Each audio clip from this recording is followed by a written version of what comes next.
What you talking about? What you talking about? What you talking about, It really is a time when all of us have got to start talking louder than ever. The rapid speed of, if you like, globalization, the world government, world army, world central bank, world currency, world microchip population.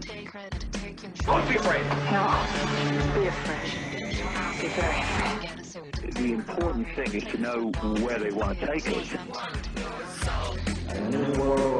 They had to destroy the dollar, destroy the pound, destroy the old order while they've been building the new world order, this technological enslavement system. The FBI is taking on $1 billion project to gather fingerprints, palm patterns, even digital pictures of faces. Eventually, it could expand to include iris patterns, face shape patterns, scars, even information about how you walk and talk. It's called biometrics. We want your soul. You can't handle the truth. Time to Howl at the Wolves. It's Saturday night, February 7, 2026 or 2026. What did they say at the Bilderberg Group? As you like it. Keith Temple in studio. Lieutenant Temple, how are you? Awesome. Glad to be here on a Saturday evening with some of the best people on the planet. Damn straight. Co-host Dr. Brooks Agnew. You can find him at brooksagnew.com. How are you? Couldn't be better. Had a little bit warmer day. Got up, I think, to 38 degrees, but the wind blew and it dried off a lot of the snow. So that we're in good shape now. Getting a little bit better. From parts unknown, he's been on the show for a long, long time, since the inception. It's a treat to have him 2 nights in a row. Bob Austin, we can't tell you about a lot of the stuff that he's done, but we can tell you that he was boots on the ground at the inception of the Iraq War. Bob Austin, hoo-ah. Hoo-ah. I just came on to really let Brooks know I was in the 60s today, so just wanted to... Yeah, well, I remember what that's like. Days to come. Yeah. Guys, of course, we're doing a show, a lot of stuff to talk about. If you can let me just do a little bit here. It's funny. I just wanted to. I watch a lot of law enforcement videos, obviously, and one of just two real quick. They're frightening, but funny as hell. So, this is South Florida.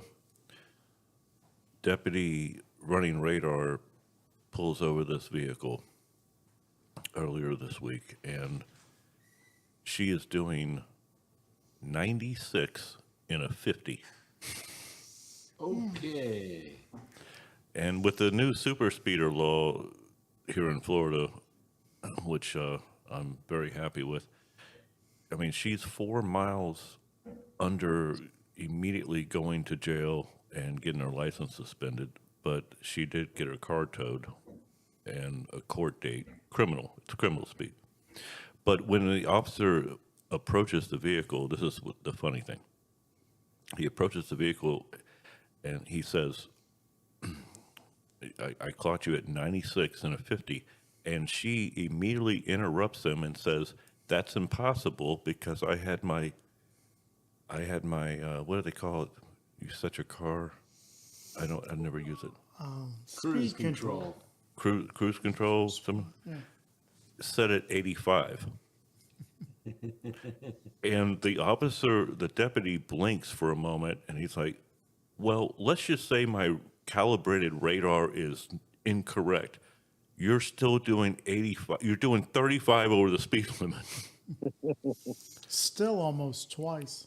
Yeah, it's crazy. It's crazy. The other one is just funny as hell to me. The officer, this is a DUI from the get-go, but he approaches from the passenger side, which is a safer approach. And, every officer has their own deal, but this is a DUI, but the point is he approaches from the passenger side. gets the information, license, registration, insurance, goes back to his cruiser. He knows it's a DUI, and he already has, it's going to be 10:15. He has another officer on the way. So this time, when he gets done with the, license registration jazz, he approaches from the driver's side, and she keeps looking over at the passenger side and saying, well, he told me that I was speeding, that I couldn't maintain a lane. He kept telling me I couldn't maintain a lane, and that's why I was pulled over. And the officer said, who is he? He is me. She was that hammered, she didn't understand she's still talking to the same officer. Anyway, it's beautiful. Keith has Carmelo burritos tonight. Amazing burritos tonight. Absolutely. I mean, for the listeners that don't know, Chad is probably, I'd say probably maybe in the top 10 chefs in the greater Jacksonville, Duval area. I mean, it's amazing. I come I'm here. not a chef. Bob Austin may be working off a bar tab at, $2.50 an hour. I come over here for dinner, man. So the Carmelo burrito, guys. Before we get into everything, a little pizzeria that does New York style pizza in St. Augustine Beach, Florida. There's a little place called Carmelo's, and you want to go there for the pizza, but they also do like hoagies and blah blah blah, and they have the Carmelo, and it's on a hoagie, and I was like, I don't do bread, I don't like a lot of bread all that much, and I was like, can you put it in a wrap? Can you wrap it? And they did, and it was awesome. So I took it home, deconstructed, made my own Carmelo, but it's basically shaved ribeye, sauteed mushrooms, a little bit of a sauce, and caramelized onions, and good cheese, and it rocks. it does rock. It is very good. Where's yours? You should have one. Oh yeah, well mine's in the oven, man. I'm. You get to eat. I'll eat later. Okay. Bob. Speaking of Yeah, go ahead, Brooks. Imitation is the greatest form of flattery. Mm-hmm. I totally get you, bro. Because if I go somewhere and it's, heck yeah, man, give me something to go. I'll go home and, reverse engineer this dish. I mean, I'll have to drive to St. Augustine. And that's awesome, man. I love it. Mm-hmm.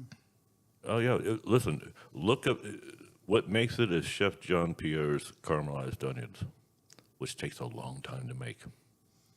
But I told Keith I was making the damn caramelized onions at like 10 this morning. But yeah, did my own stuff with that burrito. You're right, deconstructed it and rebuilt it. This burrito is like the $6 million man.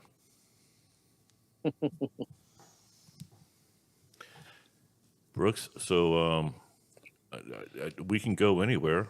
We can talk about anything. Well, speaking of brainless libs, I heard one. I'll probably get the numbers wrong, but this is the spirit of what she said. She was furious at Trump because during the Biden administration, she could put $51 worth of gas in her tank.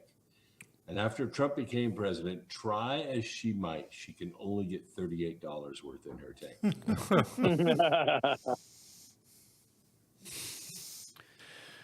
Wow. So her in her warped mind somehow she's lost whatever that is, $13 a gallon. That's right. That's right. Trump's costing her $13 a tank. Oh gracious. Well, you both are mathematicians. I think she might be wrong. Maybe. Yeah. No, the numbers don't lie. He's been shorted, man.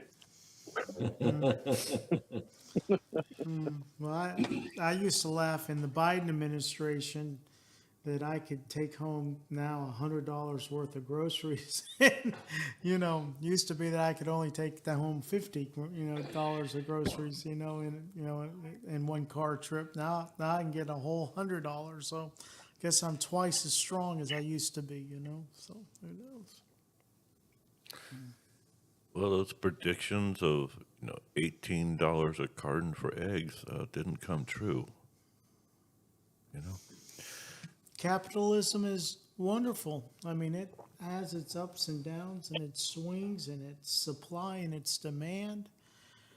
But Brooks, correct me if I'm wrong, over time, it's worked out to be the best system that we've devised. Well, it was devised early on in this country during the Pilgrims' first stay, when they tried communism. That's where all the land belonged to the state. You worked it as hard as you could. The state took everything and then doled it out to people who, according to their needs, they almost starved to death. So they redid the rule book and said, okay, we're changing the rules. Now you own the land, grow as much as you want, eat what you want off the land, and if you have anything left over, you can sell it to the rest of us. And that's called capitalism, and that's basically transformed the world into what it is today.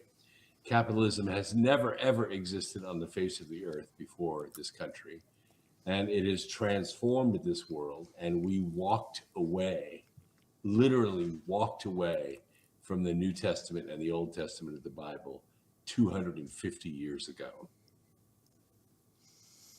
I think John Stossel has a really good 5-minute video on capitalism, and he addresses a lot of the complaints that capitalism has allowed some individuals to become filthy rich. But he says, but you can't argue with what it's done to the middle and lower middle class in raising their, economic, prosperity. Sure. There are Bezos and Elon Musk and all that have more money than they know what to do with. But it sure has brought along the rest of the world with it. So, well, where capitalism gets a bad name, and it shouldn't, because this has nothing to do with capitalism. Capitalism is owning land, owning real estate, and turning it into something profitable. Where it got the bad name unjustifiably is when it expanded to the ownership of people. Instead of owning land, you own the people. And that means not just slaves, but people who are buried in debt and can never get out of it. And they could get out of it if they were allowed to earn enough to, pay rent and buy gas and food, the basics.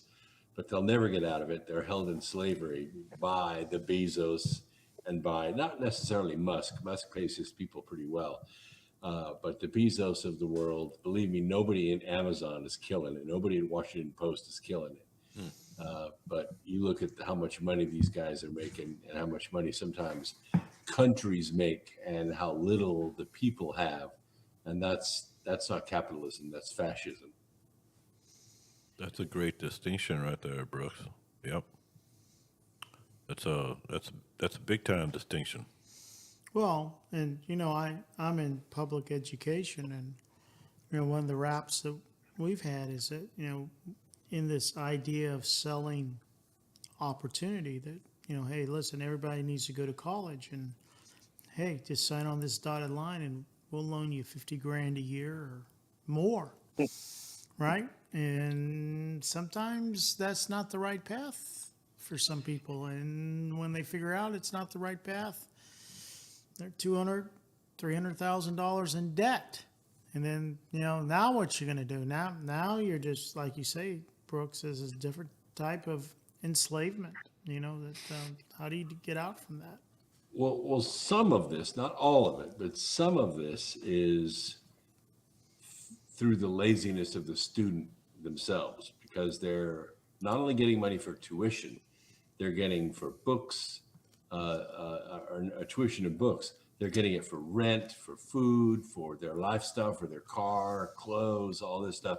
And then they end up $250,000 in debt for, a civil engineering degree, and there's nothing they can do with it. But students like me, who went to school for almost 7 years, I spent 16 and a half years in post-secondary education, and I ended up with $38,000 in debt. Not because the universities were cheap, because I worked my fucking ass off to pay my way through college. And that makes the difference between a $38,000 debt, which is tenable, you can pay it off in about 3 years, and a $250,000 debt, which you will be paying on before you pay your house off, or after you pay your house off. And I'll bring this up on the show. My dad went to Mississippi State and was a mechanical, civil engineer. And he was on the co-op program where you would go to school for a semester and then you would go to work, as an intern or something. I know a couple of times he worked for the highway department and did surveying and for, the interstate highways and things like that. And you would earn enough money during that quarter that you were working to pay for the next semester that you were going to school. And it took you about 6, maybe 6.5 years to get a 4-year degree, but you came out with 2 years of work experience. And like you say, very low debt, if any. And you were hired as as a senior, your senior year usually, and you knew what you wanted to do. And there are a few schools, I think Georgia Tech still does that out of Atlanta, but I don't think there are too many schools that work on the quarter system where you could do a co-op type program. Yeah, I started in co-ops when I was a junior in high school at JPL, so it's commonly known. It's just that students get lazy and they think, oh wow, I can borrow this money and buy new clothes. And a lot of women, don't finish their degrees. They go for 2 years and get their MRS degree, and they end up owning $80,000 or $90,000 in debt and never have the ability to pay it off. And you can't file bankruptcy on a student loan. Bob, go ahead. Oh, yeah. The MRS degree, that was funny. Now, Bob, you and I know, being ex-military, that GI Bill is one way that you can earn that college scholarship. I mean, I hear a lot of, times a lot of people say, oh, the system's not fair. And, hey, where do you get health insurance as a 20-year-old and, in these types of things? And I keep saying the military is a great equalizer, a great opportunity. You don't have to put in 20, 25, 30 years. Put in 4 or 5 years. You see the world. Figure out what you want to do. Get from that 18-year-old to 22, 23-year-old and get some idea of what you want to do. Oh, I agree 100%. They got nice sign-on bonuses, man. Re-enlistment bonuses, man. Shoot. There are a lot of students that, I went in the Air Force because my family couldn't afford to put me through college. And I went specifically to get the GI Bill, which is what I did. And I took advantage of it and put myself through my undergrad, almost completely through my undergraduate degree, and then paid for my grad school myself. And that's how I got my degree, is by going in the service and taking advantage of the GI Bill. And what's wrong with that? Nothing. That was the deal. That's it. You just have to be willing, right, to submit to authority, right? I mean, I deal with a lot of teenagers. I don't want to do that. I'd have to cut my hair, and I'd have to wear, these ridiculous uniforms, and I'd have to be at work at 7 a.m, and I'd have to 22 pounds. Right. Right. Yeah. Wow. We got a little similar story about that. I'd like to say I was all patriotic, but yeah, the GI Bill, that was it for me. Oh, Bob, your effing story is just ridiculous and awesome. But but yeah, you start there. Uh, this shows everywhere. I do want to mention. Bob will know this very well, and of course, Brooks, you'll know this very well because you guys have been on the show forever. I had a conversation. I'll just say this: I had a conversation last night into this morning, so like yesterday, 11 o'clock into the morning. Double A Mehmet Avenger, who's been a part of the show for a long time, and then left. We talked, and he's doing good. We hadn't talked in a long time, but he's doing good, and he might, who knows, in the future make an appearance on the show. And he's always been a great fixture on the show and all this, but he might make an appearance at some point in time in the near future. So, longtime listeners, if you're wondering about Double A Mehmet Avenger, Bob, I know you talked to him recently. I think, but he's doing well, and we might see it in a Mehmet Avenger appearance. Woohoo! Yeah, and all that. I do want to say this real quick, and we'll just go everywhere. When I got up, I made the caramelized onions for the Carmelo and everything.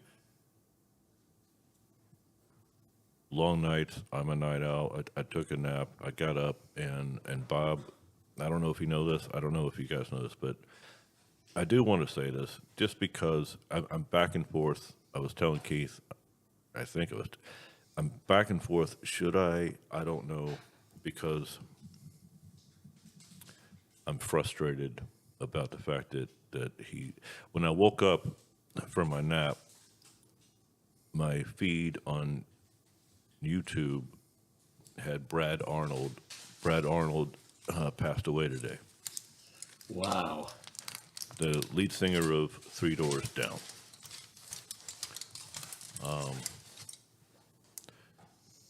I've never been a fan of that particular rock band. They have some great songs, but I respect any rock band that is successful, and they were very successful. And Brad Arnold announced that he had cancer like a year ago, and he passed away today at 47 years old. Bob, you know that band, right? Three Doors Down. Yeah, they're out of Mississippi, which is Yeah. even bigger feat to be a successful rock band out of Mississippi. But yeah. Everyone knows the song. If you don't know it, you've heard it. Kryptonite. Sure. So you know that song. That's their first hit song. Came out in the early 2000s. But He wrote that in high school when he was 15 years old. yeah, he did. Yeah. I was Yeah. pretty talented individual, good band. I mean, they were, and Not my cup of tea necessarily, but I respect the fact that they're a successful band. And what I respect even more is like Brad Arnold. I showed Keith. Okay, Brad Arnold was a God-fearing man beyond belief. Yep. Live on stage, I showed Keith while I was cooking. He's just sitting there talking about his faith and the great one. On stage, at a concert, live audience, being bold. And it probably comes back to, like you say, Bob, I didn't know that he was from Mississippi. But boy, it sure seems like there's something bred into, the Deep South gets a lot of flack from a lot of the rest of the country about being in the Bible Belt. But man, there are a lot of, well, that's why. you know, That's exactly why they get the flack. here's the thing, They know what we're about in the South. that's right. The Bible Belt. Yeah. I just, I was arguing with myself about whether I would mention this because I saw Brad do this post, like I said, a year and a half ago when he just announced that he's dealing with the cancer thing, and I told Keith when I found out about this today, I feel I get frustrated because it's like, damn, if people, YouTube, shut the fuck up, YouTube. All right, you want to strike us? They're not going to strike us because Ty is not on. But I feel it's frustrating that someone as a great person, a truly great person like Brad Arnold, the salt of the earth dude, no one around him, and he doesn't know about the shit that we know about. He didn't have to die of cancer, is what I'm saying. Instead, he went through the rigmarole of the chemo and all the bullshit. And that's frustrating to me because the knowledge is out there. Well, And Brad Arnold, 47 is pretty damn young. Absolutely. To And you and I not be here anymore. talked about before the show that, that's one of the purposes of the show, is that we want to get truth out there and information and empower people and give them options. I think everyone on this show believes that you should be making your own choices. Give me all the information and let me make my own decision.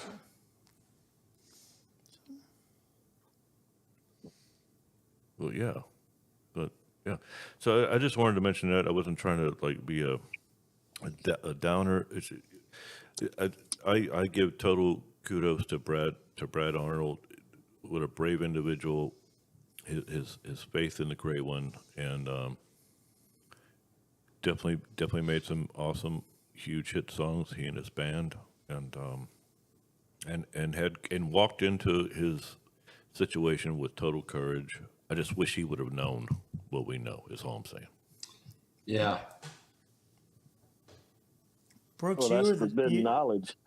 Yeah, Brooks, you were the one that said, I think 2-3 weeks ago, that, did you tell me 30% of Gen X has passed away? No, Not Gen X, Gen Z. Gen Z? Yeah, Gen X is still around, and they didn't get the jab. They saw through it, but Gen Z bought into it hook, line, and sinker. I'm Gen X. I'm here. And, yeah. Yeah, but you didn't get Gen the jab. X is still here. Gen Z, 30% of the entire generation is dead. That's crazy. No, it's not by design or anything. It's just a coincidence, I'm sure. Yeah, sure, right? Well, it goes beyond that. The autopsies nationwide, 73% of the dead have the clots in their system and it contributed to their death. 73% of the people were jabbed. 27% of the dead died of natural causes. 73% of the dead died from the jab. And now you know why Fauci got his little pardon. Yeah. Yep. Well, and not only that, but you also know why the pharmaceutical companies ensured that they had their liability waiver, under emergency use only, so that they couldn't be held, financially liable.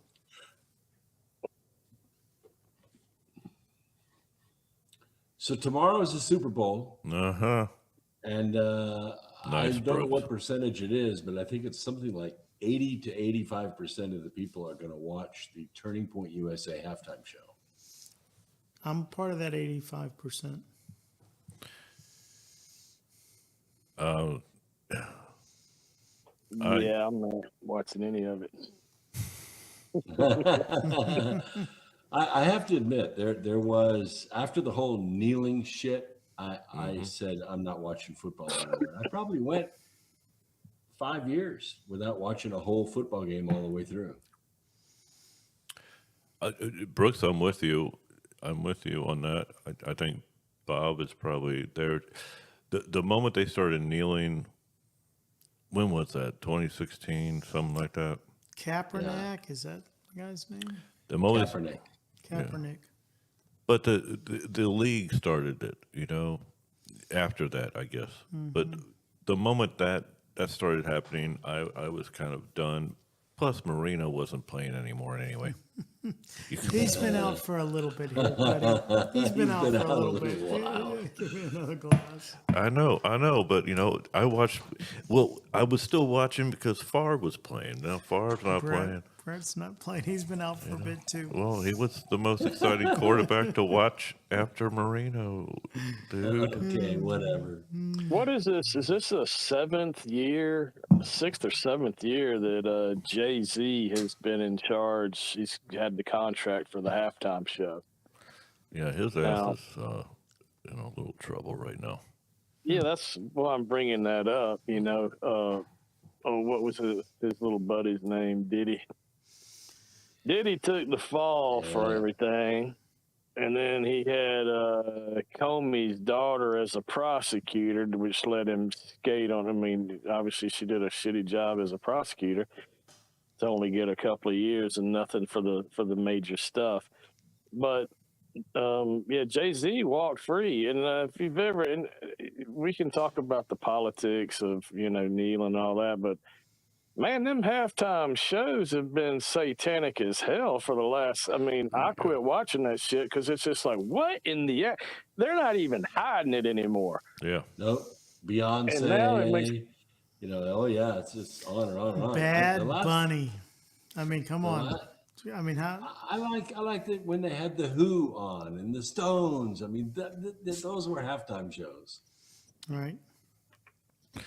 Remember when Roger Daltrey came out there and just rocked it? Absolutely, just rocked it. That was a long time ago, wasn't it? I remember that. I actually liked Lady Gaga. Her halftime show was pretty good.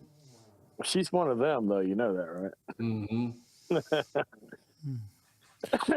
Bob's right though, and so everyone's right. I'm just saying, Bob's right with the whole satanic action. It's ritual going out there. It's crazy and it's sad. Kind of like the Olympic opening ceremony. Oh my gosh! Yeah. Did they do that again with the Winter Olympics? Yeah, they did. Oh, of course. Wow. The burning pentagram. Holy shit! Really? Yeah. Well, the good news is more and more people are awake, and so less people are watching the bullshit. Well, the news reported today that the Bad Bunny halftime show will probably be the least watched halftime show in 60 years. As he promises to only sing in Spanish. I can understand you there, Bad Bunny, but you're going to do it in Spanish? It's almost like Bud Light and the Mulvaney issue. Is the NFL trying to Stop talking about my girlfriend? go for it, man? It's like, the NFL could have a very strong American patriotic following, and it just seems for a decade, it seems to me that Goodell has done a lot of things, I guess, he's to be sold out. inclusive, but sure seems to me you're excluding an awful lot of the American public. Brooks, I'm glad you brought this up because, I mean, the bottom line, listen, people, I'm not going to because I tuned out of most of sports, period, years ago. It's just me. But I understand that a good amount of people are still going to watch the Super Bowl. I get that, I'm not here saying boycott the Super Bowl. Who's playing? I don't know. Yeah, I don't either. Seattle it's and the New England. Seahawks. and the Patriots. Wow. So KC's not in there this year? That's weird. No, everybody wants the Seahawks to win. They got ripped off at the last time they were in the Super Bowl, and they want them to win this time. So I think they have the momentum. Well, then, go. Hey, I don't care who wins, all that. But put it this way, I watched a number of interviews with Bob. Not Bob Austin, who's on right now, but with Bob, who's doing the alternate, Kid Rock, and I think it's incredible what he is doing with TPUSA, right? To do this. Oh yeah, Yeah. It's a brilliant idea. I mean, to say we're not going to take that halftime show, we're going to make our own halftime show. That's never been done before, and to do it and be successful at it, it's going to be great. Yeah, it's all over the place. So I mean, even YouTube, but it's going to be on Rumble. Sinclair is picking it up. Can we remember Sinclair? Because I think we need to talk to Sinclair. So we'll address that. But it's all over the place. So it's going to be huge. I think you're right, Brooks. I think there might be a large amount of people once the second half is awaiting that they're going to be going somewhere else. That's what I was thinking. Is I wonder how many people will turn back in for the second half, and if that gets Depends back on to, how close it is. Yeah, but that gets back I got to what $5 says they fixed the Nielsen ratings. It never happened. Everybody watched Bad Bunny. It was great. Yeah. I got 5 on it. There you go, working off that bar tab.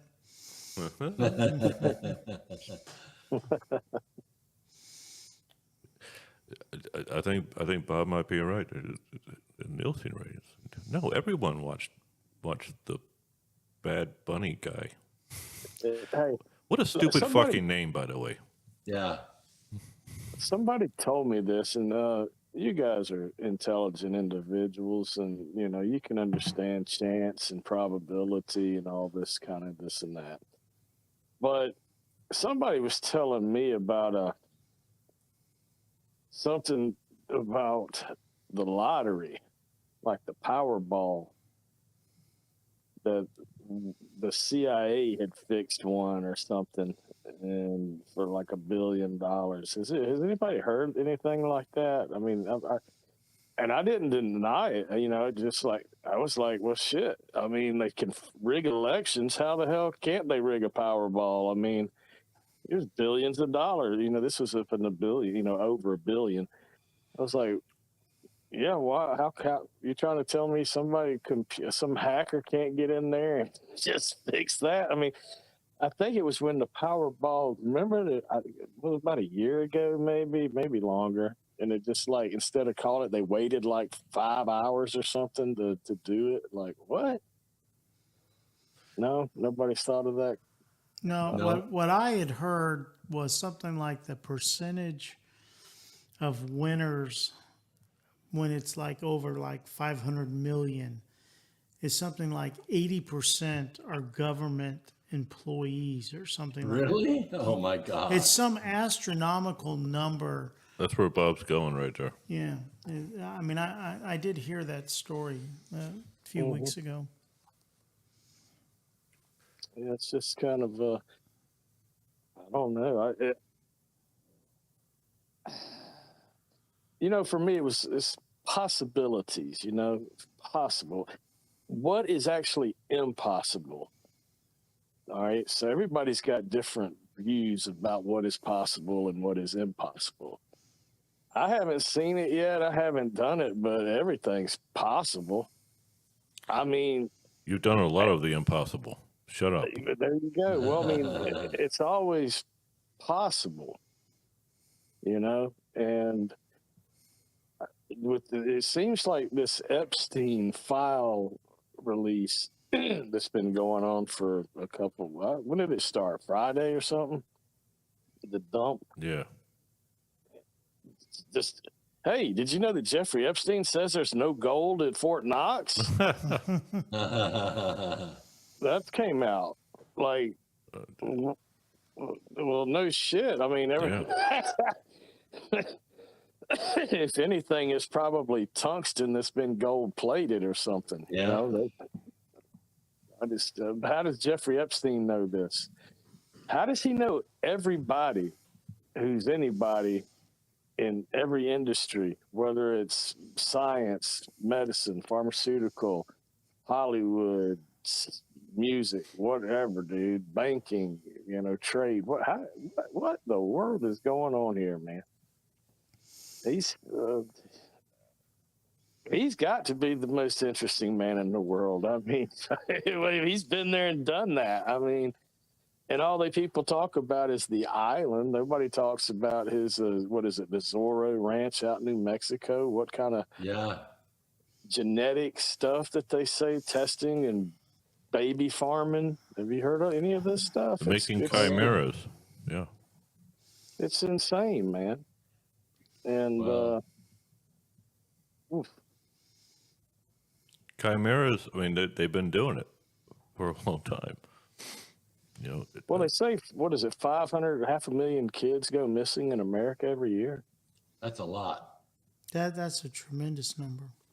I would have thought maybe 50,000 or so, but it's like very. Where's the outrage? Listen, I'm glad you bring that up. Halliburton, right? So it can all go back to, not that it does. Who was being investigated? Human trafficking, all this shit, right? Who was being investigated for human trafficking before 9/11? Halliburton. That was Halliburton. Fucking Halliburton. They run the clubs and the brothels around all the military bases in the world. Wow, really? Yeah. Yep. Yeah, Dick Cheney. I mean, rest in peace. I know you're not with us anymore, but that's his deal. I didn't know that. Well, when you have an endless supply of 12-year-olds, I guess you can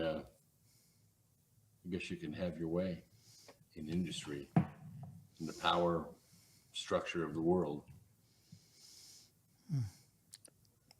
Lots of broken people in the world. I tell you, I have zero attraction to 12-year-olds. Well, I liked 12-year-olds when I was 12. Sure. I like him when I'm 14. No, they still had cooties when I was 12, but I don't know. They lowered the age of puberty after I got out of school. It all changes. You get, I mean, I don't know. It all changes. But as a middle-aged man, I have no desire for a teenage girl. Well, I understand, Keith. I understand that. I just can't get my hands around how broken the world is. That there are a significant number of adult men that find something positive about that. It's outside my paradigm. Human trafficking, the point is, it's been going on for so damn long, and it was long before 9/11. But fuck it, Doc. Who ignored it? Everyone. Halliburton was literally being investigated for human trafficking, as Dick Cheney is vice puppet of the United States, not president, vice puppet of the United States. Wow. It's the thing. I mean, Cynthia McKinney was on the show. Congresswoman Cynthia McKinney has been on the show numerous times. She's the one that was calling this shit out. And by the way, Cynthia McKinney, you rock. Yeah. He was congresswoman from Georgia, right? Yeah, and she Yeah, I got remember her. yeah, she got drummed out for calling out 9/11 was an inside job. She wanted investigations. She got drummed out. How dare you ask for the truth?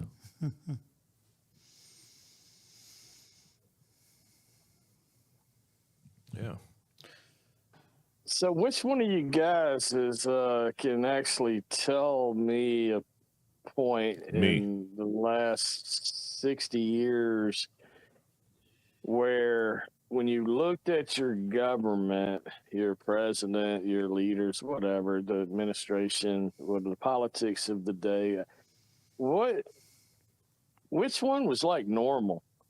If there's, I don't think there's been a normal in my life. I'm just like, I was talking to my son the other day a little bit about some history, and I had to go back. I was with Nixon was Eisenhower's vice president, and he loses to Kennedy, and Kennedy gets assassinated. LBJ has his run. Nixon comes back, wins. In the landslide, it gets reelected. I think it was I don't know the statistics or the numbers, but it was the landslide victory, biggest landslide at that point. Still could be numbers wise, and had no business. And then, obviously, Watergate. He had no business with any of that. And then they drum him out. His vice president, who was Spiro Agnew, he had to resign for fraud or embezzlement or whatever the hell. So they take the minority whip, which was Gerald Ford, who becomes vice president because Agnew's out. Then he becomes president after Nixon had to resign. Then pardons Nixon, but he was also on the Warren Commission. Yeah. So I just want to get to a point where, was it JFK where the trust or belief of all things holy just died? I mean, I don't know. I can't point to a 4-year period of, hey, these are great times. It is amazing how we revere John F. Kennedy, but I mean, he screwed all of his female interns, had a baby by one of them, and he was not clean by any stretch of the imagination. Took advantage of everybody.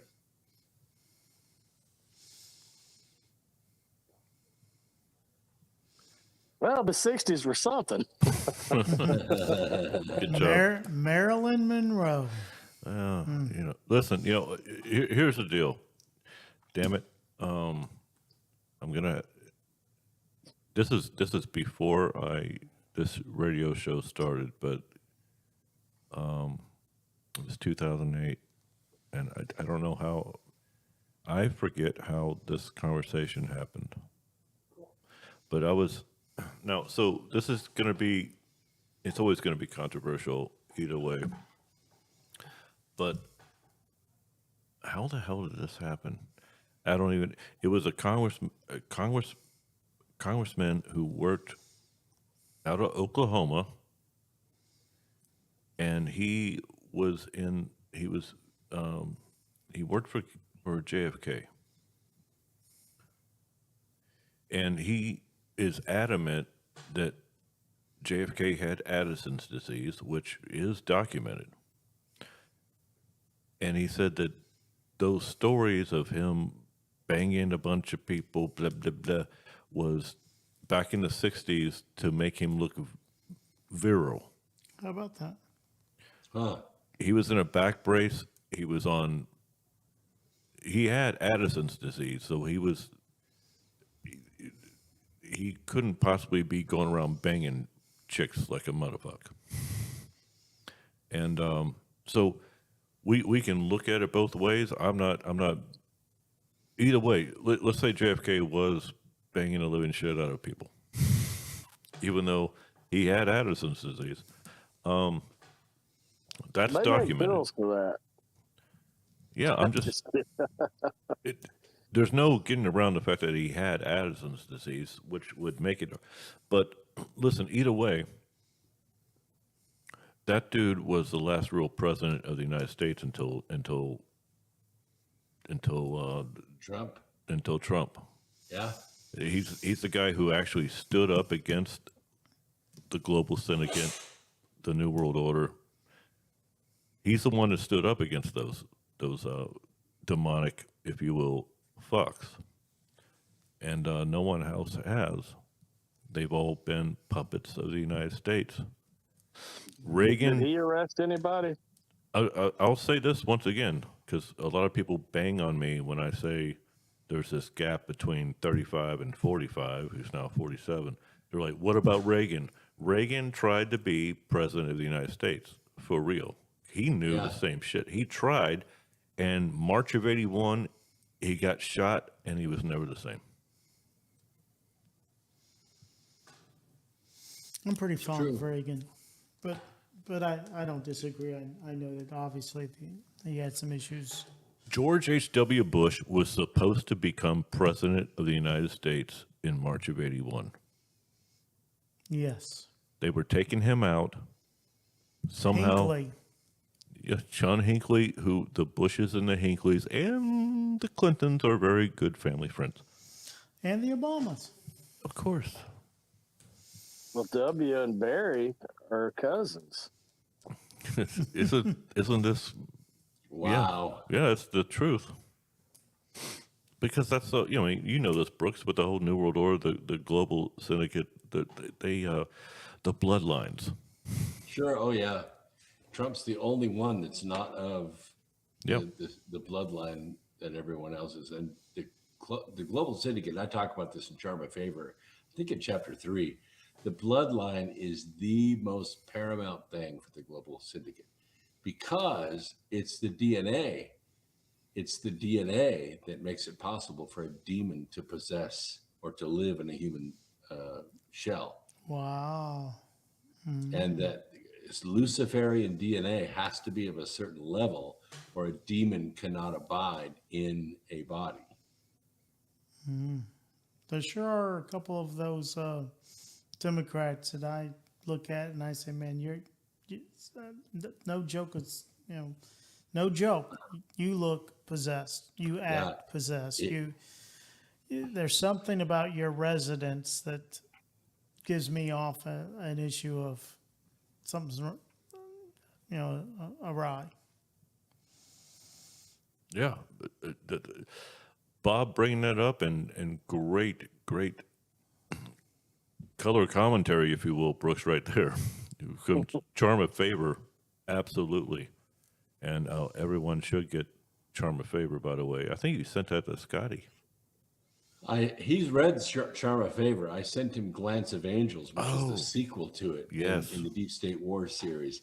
And by the way, I've been selling a lot of Charm of Favor lately because the Benghazi thing is back in the headlines. And chapter 4 in Charm of Favor is what happened in Benghazi, Tripoli, from the ground. You actually go through everything that happened that day.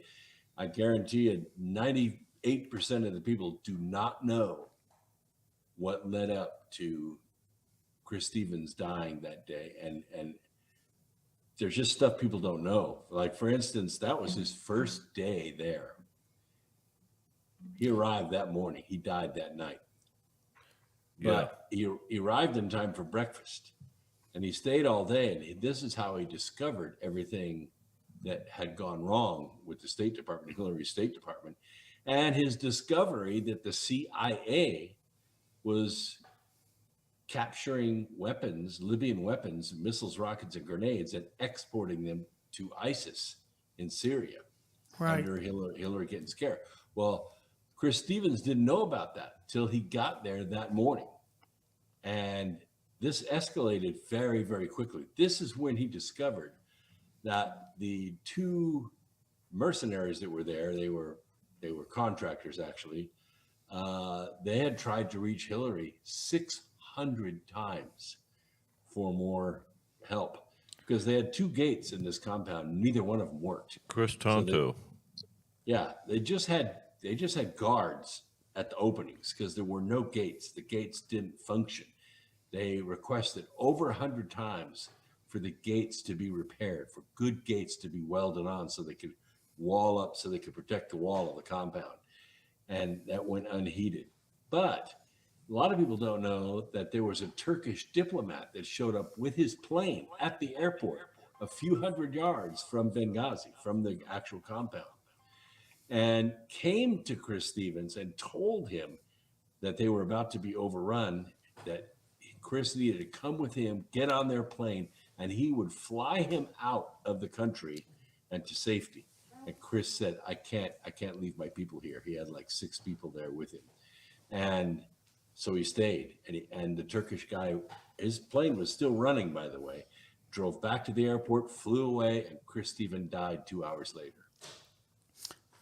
For the general viewers, I guess, my understanding is, and Brooks, you can tell me if it's good or bad, isn't there a movie called 13 Hours? Is that Sure. Isn't that what? That is a fake too, because that tries to pull in the actual CIA station, which was 2 miles away, getting involved in the fight and then trying to defend itself against an onslaught of fighters, even after dark. And that's a twist. That didn't actually happen that way. And they didn't cover Admiral Ham, who decided to scramble jets, fly them over Benghazi at supersonic speed to spook the forces that were trying to break in long enough for helicopters to get there and secure the scene. And Ham, as soon as he defied the State Department's orders, they arrested him. We never heard from Ham again. He was arrested on his own boat.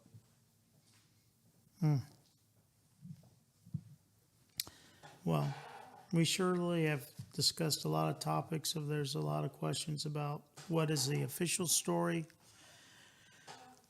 what is speculated, and and what makes sense. And I don't know. I'm kind of at the point that probably a lot of this stuff will never come clean.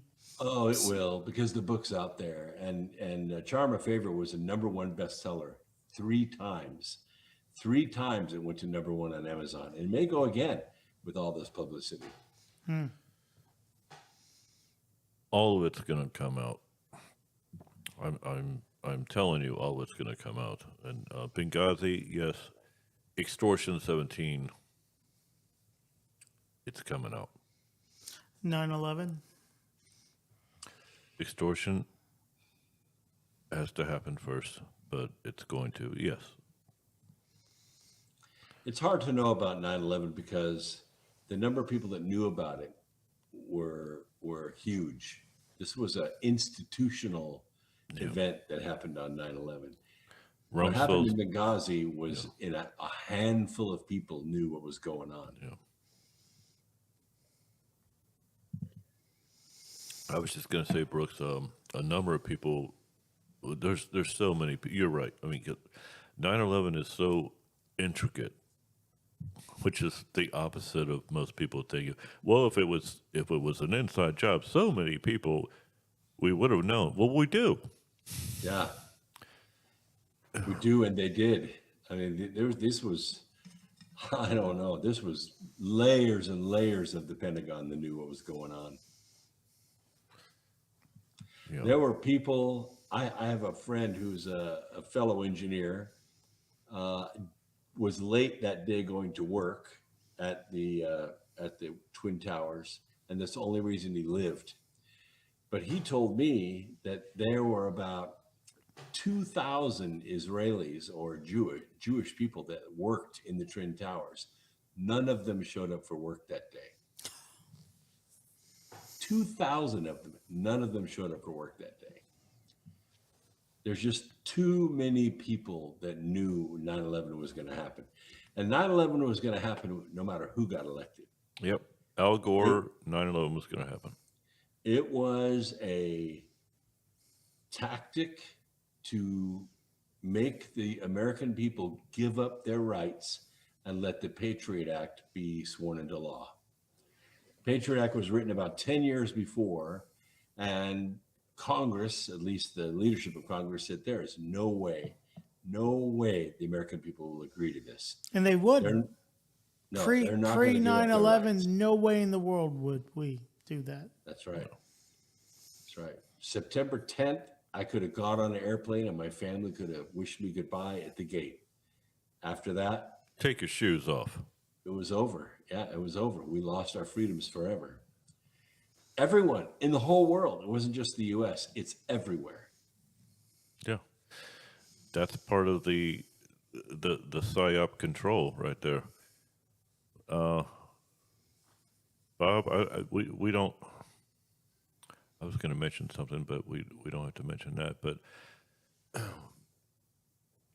for new listeners, Bob and I have a great story about 9/11. Not that there's a lot of great stories. Bob, you still there? I am. He I'm and just I, trying to. I'm just trying to. I'm just optimistic that all these things will be. yeah. I'm not going to say uncovered because I mean they're there. But will anybody? All I can remember is Daddy Bush. I will not apologize for the United States, or it's so deep that any type of an admission would. I don't know. I just. Bob, I'm not. I promise, I'm not dragging you into actual operational stories or anything like that. Okay. What, Right. I promise. What I'm saying is, you and I have known. Your little brother and I went to high school together. That's how basically we met, right? Right. And so we've known each other for a long time. So Bob and I, there was a point where, and I've talked about it on this show many times, where, all I knew about was I knew how to play pro beach volleyball. I knew how to go to law enforcement academy, looking at beach volleyball, probably drying up, all this. Following in my father's footsteps in law enforcement. I was asleep as shit, right? When the 9/11 thing happened, and it changed a trajectory. It changed a lot, right? But Bob and I have known each other long before 9/11, and when I started waking up,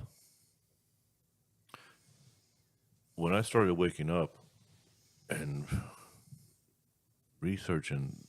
I was researching 9/11 like a motherfucker for a certain reason, and then I fell into this whole New World Order or global syndicate, realizing that this is all interconnected. JFK, holy shit, RFK, MLK.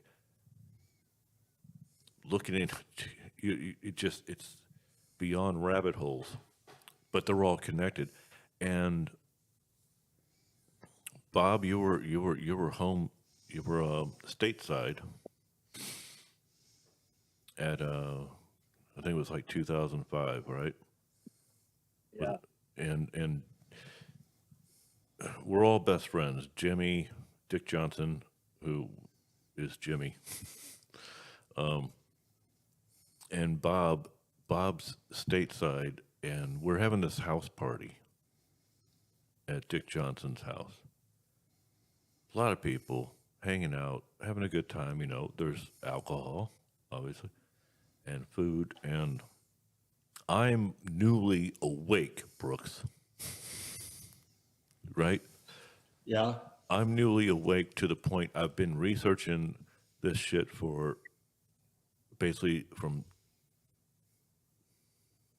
early 2002, reluctantly, to now it's 2005, and I'm finally at the point where, you know what, Chad's gonna fucking start telling people about shit.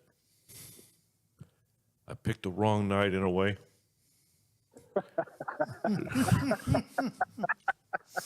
What? This house party's going on, and Bob Austin at the time is just as asleep as me. Okay. But I'm awake, and I'm telling a dude like Bob Austin at this house party, 9/11 was the inside job. And Bob Austin's like, hippie, you shut the fuck up. Yeah. Bob and I, we almost came to, who got in between us was Dick Johnson. Yeah.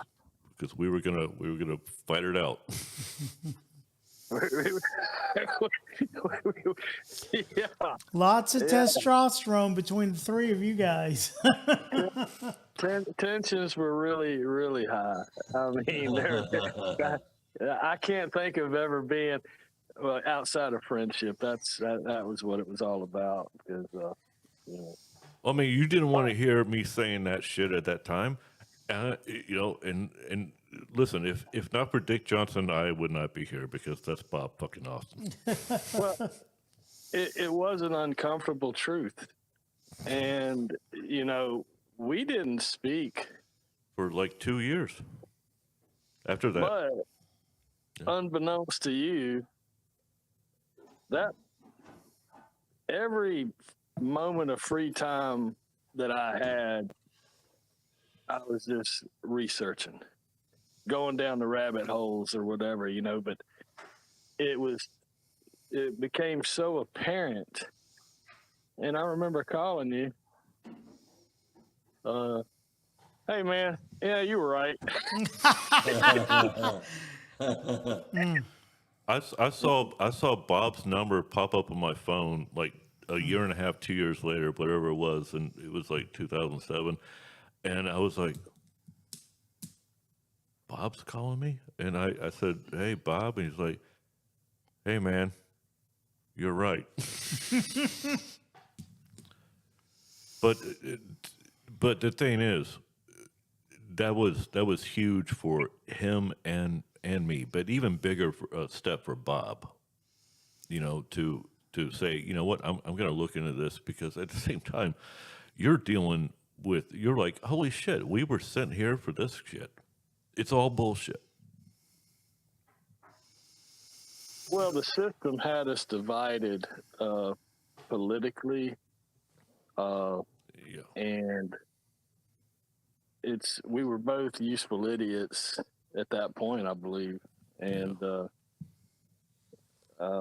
but in the search for the truth, it was something we could both agree on, and we both found out how flawed we were in our understanding of the world that we were operating in. Yeah, and the powers that control and the system of authority. And when we talk about authority, two things I wanted to say as we were talking about, well, there's one I want to say about Fauci, but when it came to Benghazi, you guys remember which senator grilled Hillary Clinton like a dog in Senate testimony about Benghazi? It was Rand Paul. Yep. And Rand Paul was also the guy that grilled Fauci over COVID. And everybody believed Fauci, what he's saying. He just ran. He's a doctor too. You know what I'm saying? Actually, he's been a practicing physician, or you know, it's an optometrist or ophthalmologist or whatever. He's an eye surgeon. Eye surgeon. Yeah. I said, but he's a doctor. He knows as much as this guy's Fauci. It sounds like, because he's actually telling the truth about it. So, anyway, I guess I don't know what he's doing now. I mean, I don't know, he's still a senator in Kentucky. He might be persona non grata in the Republican MAGA movement or whatever, but he's, you know, he spoke the truth then in an audience, and people thought he was the quack. Yeah, it's a great example. I mean, you thought. Bottom line, our little story we just told, I think it was very important because It's a great story. Bob and I were both absolutely at one point completely asleep, and it's not that I woke him up. Bob had the fucking courage in the position that he is. Holy shit! To sit there and say, what did you say, Bob? It was something like, why would Chad sit there and? I mean, you believed in me enough to sit there and say, I'm going to look into this. Because you did. Oh, wow. Yeah, why did Chad have the courage to bow up and talk this craziness shit to me at Yeah, this no moment? Is he wasted? Might have been a little liquid courage. Who knows? Listen, you don't understand. Bob Austin is Bob Austin. He would have destroyed me. Nah. Just hug you to death, man. That's all. Well, we've mentioned on the show, Brooks has mentioned it. Chad, you and I, we all have a little bit different terms. Chad and I used the word wired. We're wired differently. There are certain people that are wired differently. There are certain people that have the courage to go out and seek the truth. Yep. And when confronted with it, accept the truth. And then there's an awful lot of individuals that aren't willing to go through that. And they are complacent in doing that. And then I think some of the frustration, some of us that have the DNA to question what's presented to us, that other people, and there could be close friends, relatives, whatever, who just aren't willing to open their eyes to do that. I stick with people are wired differently. Some people can wake up, some their people can't. Their DNA's different. And something's different. Something is. Something's different. Well, I think it's like the whole stay in your lane. Some people will just always be in their lane. They'll never step out of their lane to see what's on the other side, if that makes any sense. And for me, it's always been about trust. Trust is you have to trust the people you surround yourself with, the people you confide in. You're exposing weakness. So you have to trust someone to tell them the truth in these situations. And when you find out that someone's being deceitful and trust is broken, how do you repair that? And I think this is where the country finds itself. We find out mainstream media has been lying to us our entire lives. Oh my God, and it's an information overload, and call it a psyop. Let's be honest.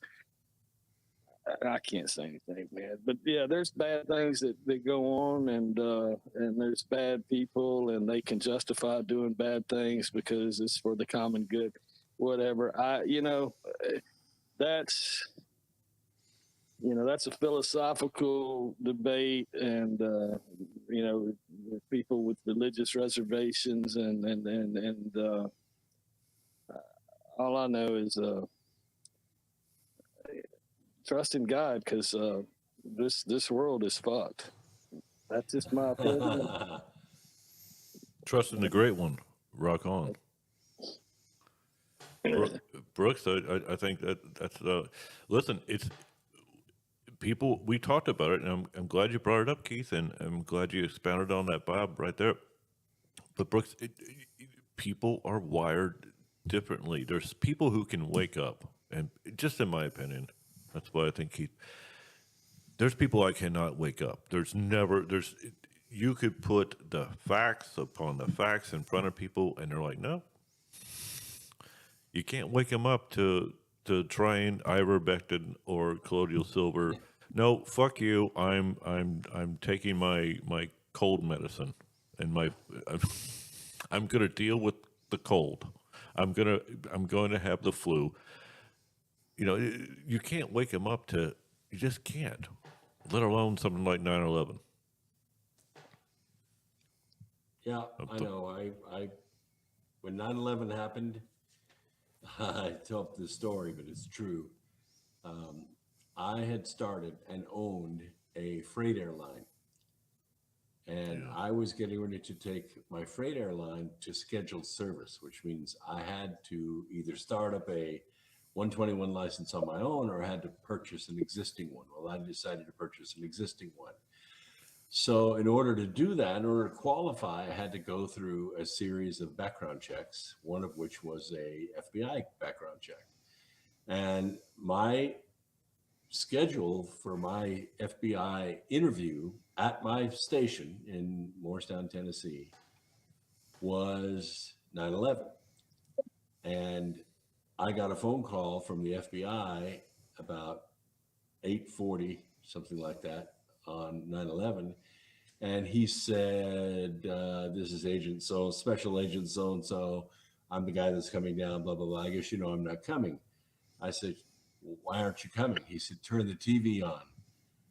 So I turned the TV on and one tower was already burning. And while we were on the phone, the second plane hit. And I watched my airline evaporate. In 30 minutes, it was gone. The insurance company that was underwriting my airplanes, I was buying ATR 42s and converting them to freighters. And that required complex underwriting by an insurance company called Aon. They pretty much do all of that kind of underwriting. The second plane landed in their office. So you couldn't tell me diddly shit about 9/11 for years. I was so mad.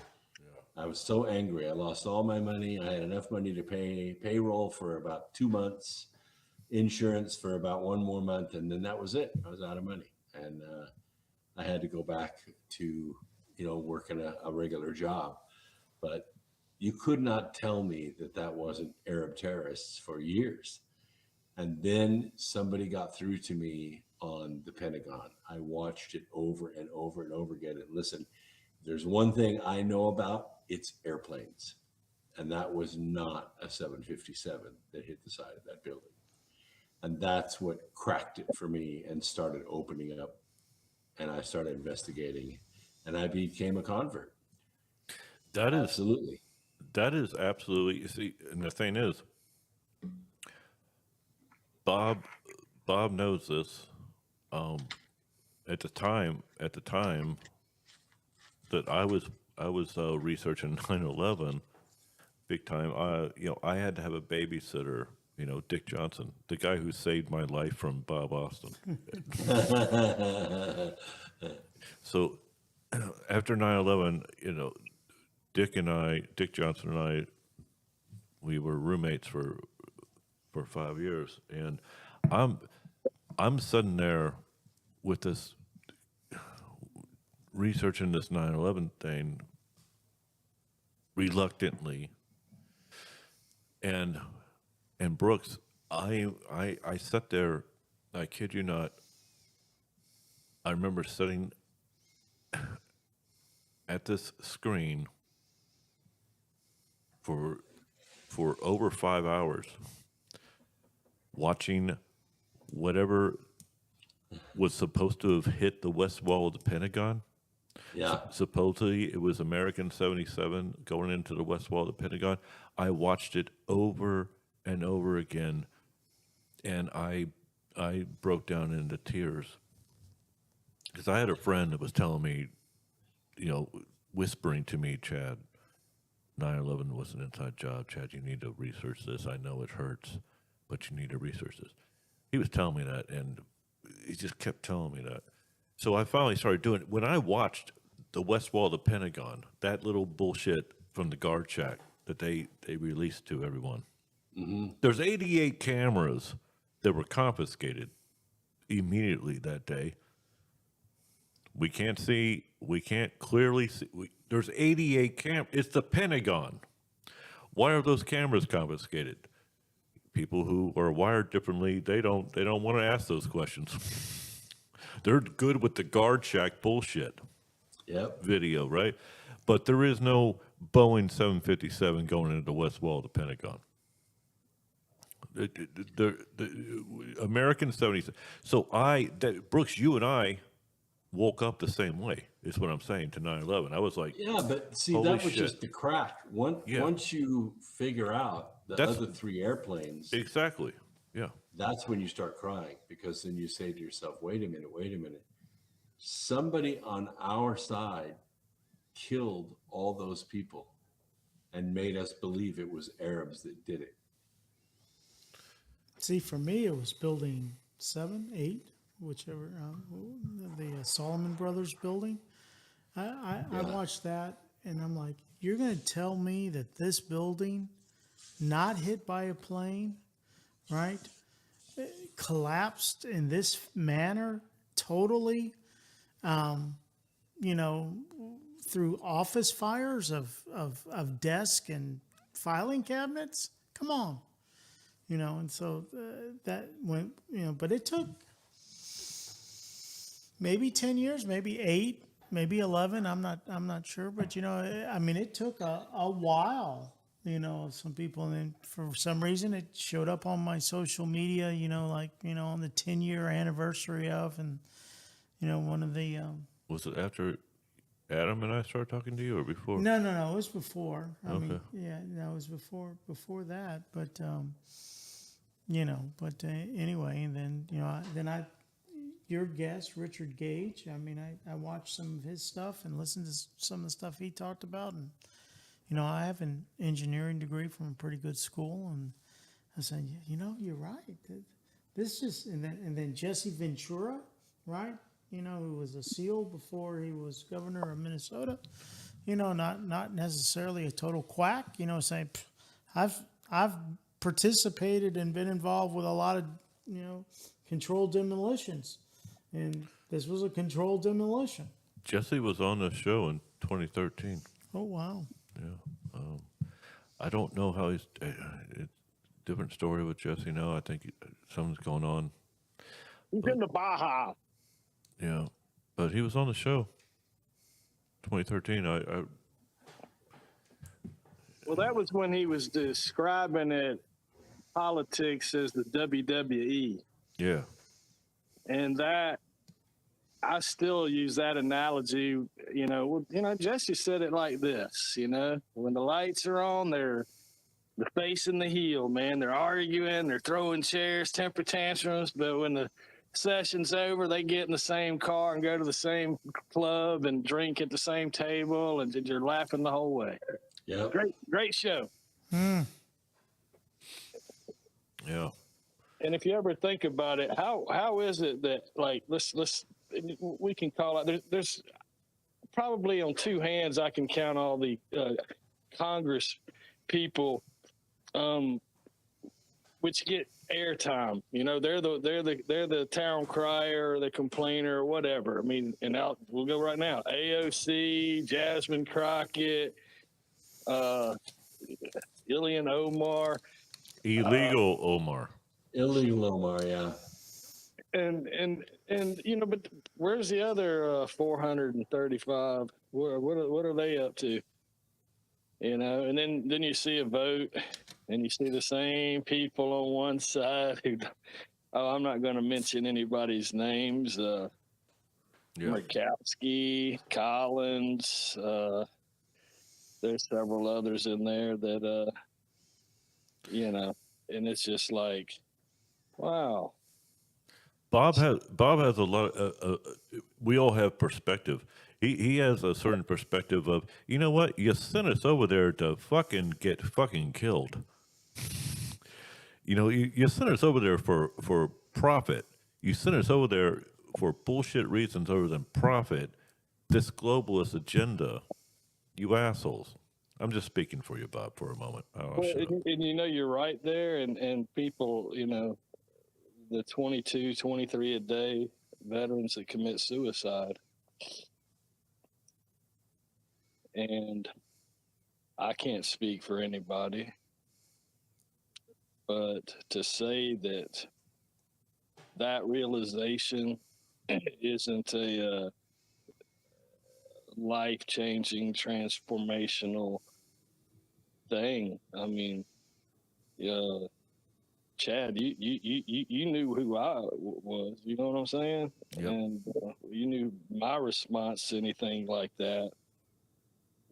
Because I think I was like, hey, you're questioning my integrity or whatever. Yeah. My sacrifice, you Right, know? And right. More than your integrity, your whole structure and framework of beliefs and who you are. And yeah, no, it does. I'm sure it shakes you absolutely to the core. And yeah, and you get down to it, it makes my stomach turn. I mean, it's not only, that, hey, you sent us off for profit, but, for control, and what arrogance, and that who are you better than me for you to be able to go and do that. I mean, it can get really deep, really sick, really quick. When it got, I mean, you're right. It's very well said, Keith. And I'm gonna poke you with this pen over and over again. But the thing is, Let's get a little target right here. but it's with Bob. Holy shit! Right? All of that was. You talk about for profit, for control, right? It's Arrogance. arrogance. But the people who operators, not this is what I'm getting at, and this is what has always pissed them off. So listen, whether it's Bush or Puppet Bush or Puppet Obama, between those two administrations, do you know how many operators were just fucked up? Yeah. They used special operators like pawns beyond belief. It's just incredible. Well, and I would think, Bob, And one of- those are your best of the best of the best of Yes. the best in the military, and they fucking used them. well, and that plays into Bob. I've only known you a little bit, but the idea is that you take the best of the best, and then to accept this issue of becoming awake, and then you realize I've been used. That you took Yeah. advantage of me. You arrogant son of a bitch. Somehow you think you're better than me, that you can use me in this deceitful way to gain something for yourself, money, power, prestige, whatever it might be. I mean, it's sick. And Eddie Penny, and Bob knows this, and Brooks, I want you to get in on this, so I'll shut up. But Eddie Penny, for example, was DevGru, and the only reason why he was not on Extortion 17 is because his son was being born. Eddie Penny was on Sean's show and was explaining this on Sean's show. And he should have been on Extortion that night, but he's not. And in that interview, Sean, who's been, of course, been on this show numerous times, but Eddie Penny and Sean asked him, the more and more, Sean's like, the more and more I'm looking into stuff, I don't trust any of the official stories of why we were ever sent anywhere right now. Right on. And Eddie Penny, without blinking, said, "Fuck yeah." They're and Bob knows this. The operators are totally fucking awake to everyone, what's going on. So it's a dangerous situation for these globalists, the whole global syndicate. It's a dangerous situation to continue pushing, fucking poking the bear anymore. All right, I said I'll shut up. well, they send you out to slay the dragons, Yeah. and then you realize the ones that sent you out, are the dragons. Oh, yeah. That's how far up the rot goes. In my Try to explain to people that Russia has never really been our enemy. Exactly. They've been our ally. They've been our ally since before this nation became a nation. And they fought beside us on our side in every single major war, except for the Cold War. So it makes you wonder, what was the Cold War all about? And here we are in Ukraine. Skepticism. Well, the fact that Russia has the largest oil and gas, my how times have changed. They didn't used to.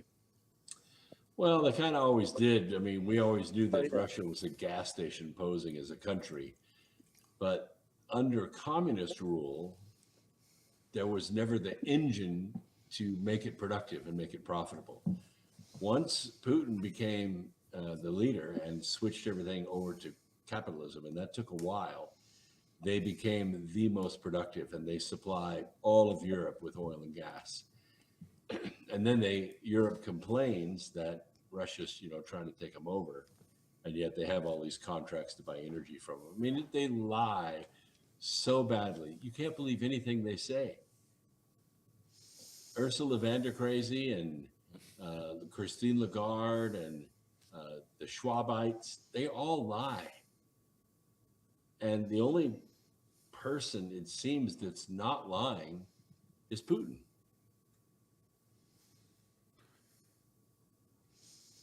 Well, do you think that's why Putin and Trump have their unique relationship? Exactly. Yeah, because I think at some point Putin sat down with Trump in one of the private meetings or backroom meetings or whatever, and he said, look, you and I have the same enemy. We are fighting the same enemy.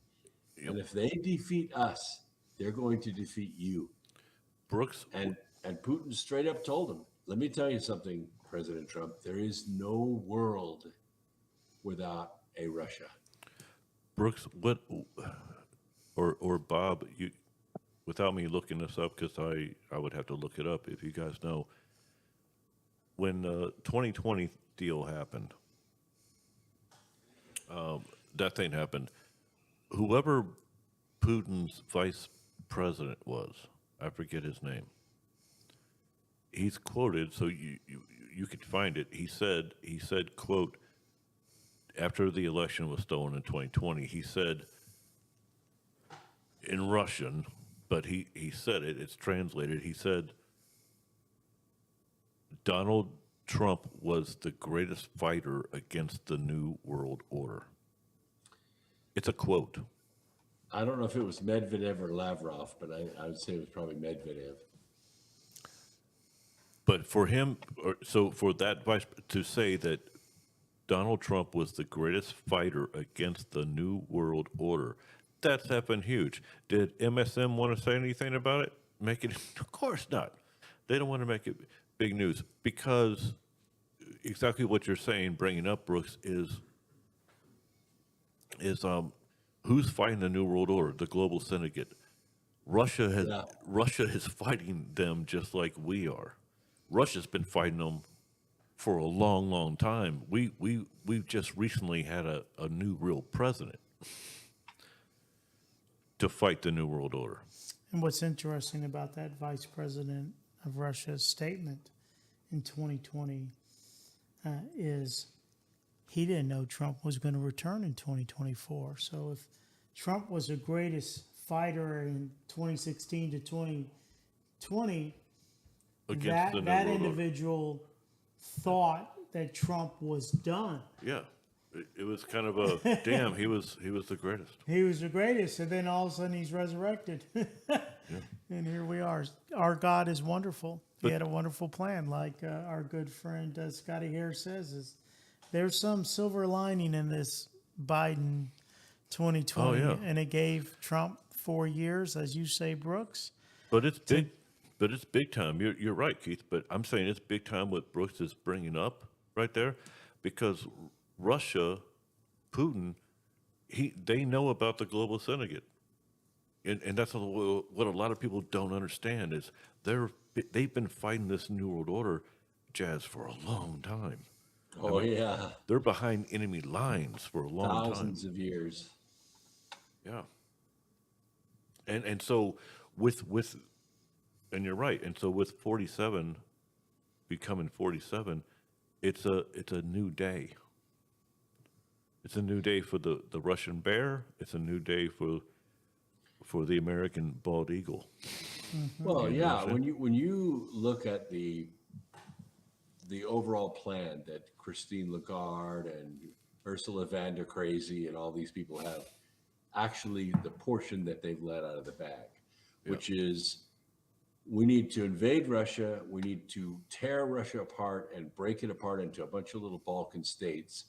And then we'll divide up those states among us, among the, the elite, and we'll take all of their assets. When you look at that plan, you realize why Putin is so popular among his people, because all the people of Russia, they know that plan. And lots of people have tried. I mean, Napoleon tried, Adolf Hitler tried. It's been tried a bunch of times. Russia Would you is say going Ronald to Reagan survive. tried? No, I don't think Ronald Reagan ever tried to take Russia apart and break Russia. I think there was kind of a pissing match between Kennedy and I believe it was Khrushchev at the time, trying to put nuclear weapons into Cuba. But it's possible that they were thinking about Cuba as a defensive position or as a bargaining chip to keep themselves from being nuked, because the global syndicate was well on their way to, with NATO expanding. Well, now they're into 63 sovereign countries, but back then they weren't. And they were just moving missiles further and further east. Because you'll remember, Kennedy made a deal with Russia and told them, we will not move NATO 1 inch to the east. And yet they did. And they continued to do it. Clinton said the same thing. We will not move NATO 1 inch to the east. And yet that's exactly what they did. So Russia knows the game. They know you're going to get these missiles closer and closer and closer to us till you're just minutes away from nuking Moscow. And we're not going to allow that to happen. Their missile defense system is set up to block missiles coming from subs and from Europe. It's not, and they have some blocking coming from China as well, because they don't really trust China. But that corridor, that, by the way, the Ukrainians hurt that corridor with the it wasn't the ATACMS missiles. They took out one of the forward radar stations, and it was kind of interesting because that radar station also guards a path for missiles from Europe to Israel. Mm-hmm. So while that station was down, there was a big risk all around the world of not only Israel, but that middle corridor in Russia. Well, here's what the big surprise was. Our intelligence and MI6's intelligence thought that Russia did not have the M400s ready. The M400 is the most sophisticated anti-missile system on the planet. Then 300 was up, but we'd already figured out how to beat that. Not only was the M400 up and running, they had built over 3,700 of them, and they deployed them in like 18 days. It totally took us by surprise. Bob, Keith? Well, go ahead, Bob. I was just thinking about when Poland, their president went to I love that guy. For the Katyn Forest, Katyn Woods massacre, but they had some kind of thing in Russia.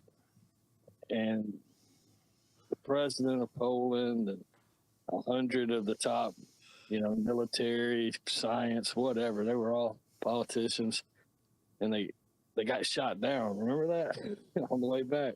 Yeah. Trying to remember what year that is, but there was coincided with something that came shortly thereafter. That was one of those airplanes that got shot like right off the runway, or either right off the runway or right as it was landing? It was, yeah. I mean, it was in a remote area, close to the border of Poland, but not quite. You know, they all made it. Let's Bob speak. Yeah. No.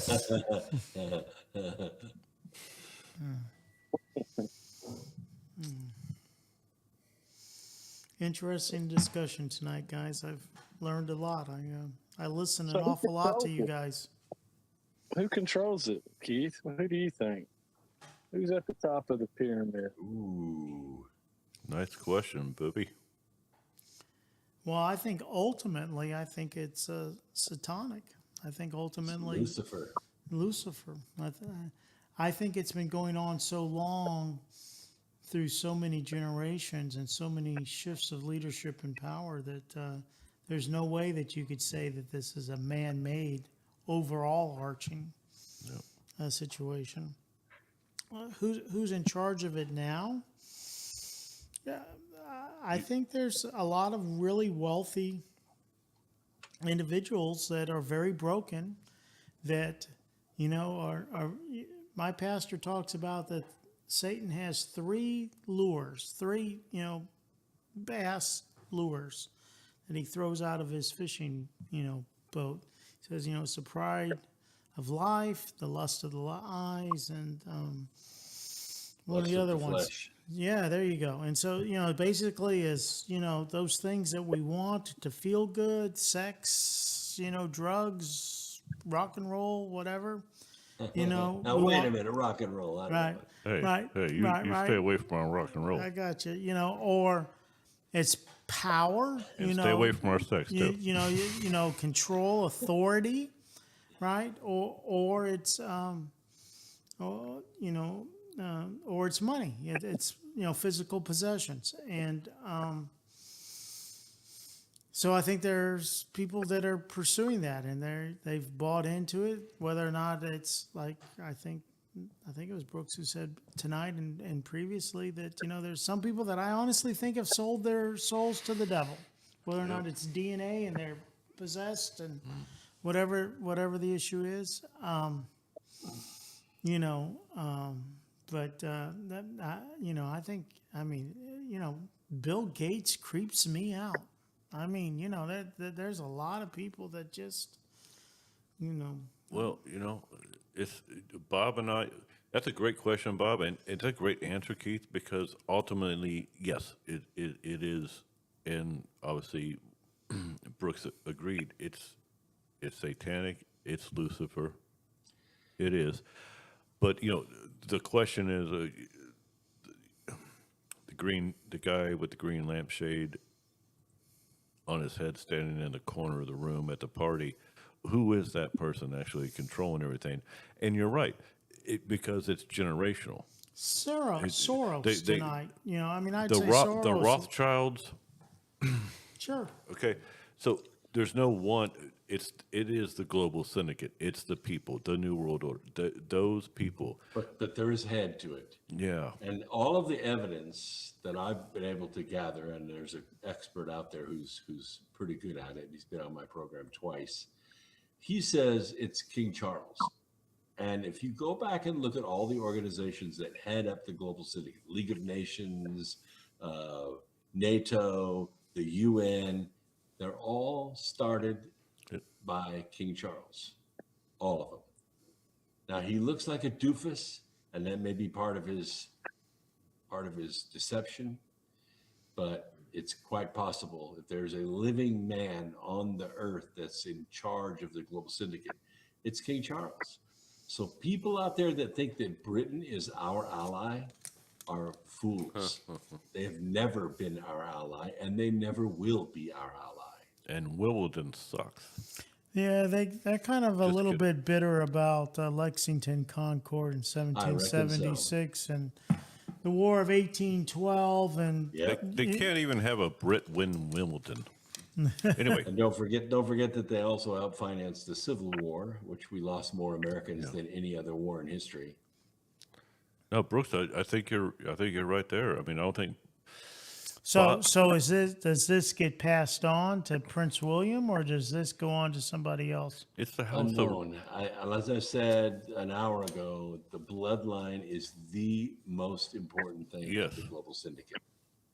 Bob and I did an incredible show way back in the day on the House of Rothschild. Windsor, huh? Rothschild, Windsor? I don't know. You remember that, Booby? Oh yeah. Yeah. Oh, we laid it out. Yeah. What in there? And you know what? How many years ago was that? 20? We haven't done that damn long, but we're getting there. But they haven't. You notice they hardly ever hear those words. The You know? Rothschilds. Like, Yeah. yeah, man, dude, you hardly. But I will say this. So this came out of Jeffrey Epstein. You know, in this interview, he told his introduction line was, "I work for the Rothschilds." So, I mean, I guess if you're, well, let's put it this way: the people he was meeting, hey, this is an agent for the Rothschilds. You see what I'm saying? We're gonna do whatever he wants. That's, I mean, because it's not like they're gonna leave their lair and go travel amongst the people. But he was just their lapdog. I mean, I'm just going to be honest. And the fact that he's been made out to be the most evil person ever in world history, and he's definitely up there with but I don't even know how to say this. Man, I'm just following orders. You know who I work for? Yeah. Yeah. See, and I always had the impression that he worked for the CIA. I mean, that's, He worked for Mossad and the CIA. you know, So basically, the Rothschilds control all of those. because of the banking issue. Because And let's go back to JFK, who wanted to do what? Splinter the CIA into a 1,000 pieces and cast it to the wind. under the Federal Reserve. And remember, even from the 1700s, the Rothschilds, their control of the media, their control of the word and the timing, of everything. They could orchestrate whatever, and because they controlled the market, and that hasn't changed. In other words, we talk about the politicians getting rich off insider trading. Guess who hears the news before they do? Yeah, exactly. Who? Who? Well, not the band, but Who are you? exactly. Yeah. Not the podcasters. We don't know. Yeah. But the people who the people who Donna Rumsfeld, on Monday, September 10, 2001, Pentagon's missing $2.3 trillion. Well, those $2.3 trillion that was missing from the Pentagon, well, it's amazing that $2.3 trillion worth of put options were placed on American and United Airlines days before, that on Tuesday, September 11, 2001, that both their stocks would plummet. So who knew that? Who knew that? Oh, I think Brooks said it, that there are lots of people that knew, because I've seen videotapes of the, But it's not an inside job. We're crazy. right, the World Trade Centers were owned by the New York Harbor, Larry Silverstein. for a long time, and then all of a sudden Silverstein, they bought it, 60, 90 days before, and and he's then been sold on, it. and he's been on, he's been not interviewed, but he was taped during some questionings about insurance policies, about specifically Well, would this cover a terrorist attack of a plane hitting the, World Trade Center? And can I get a double indemnity against that particular threat? Yeah, he made bank, bought the towers, knew it was going to happen, and fucking got out.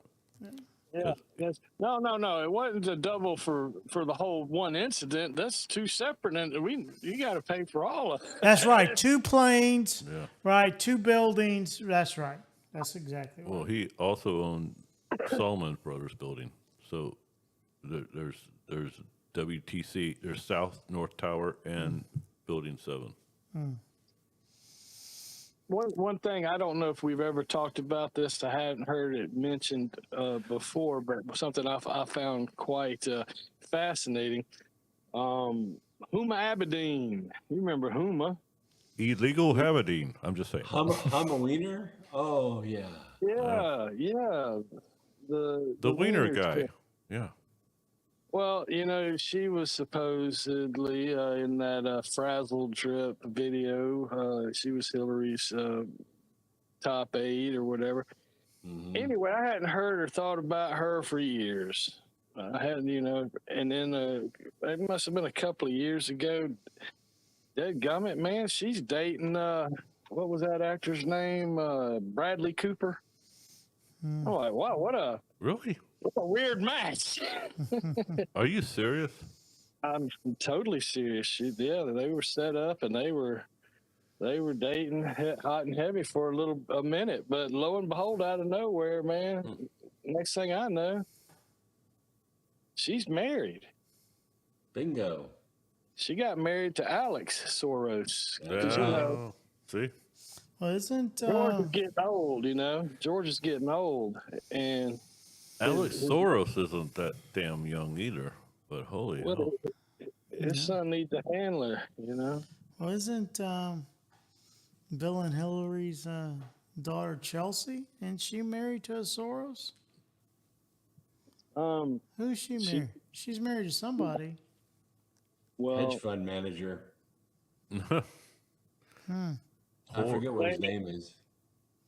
Yeah, that's another wild thing. Jorge Soros's son, Alex. It's amazing.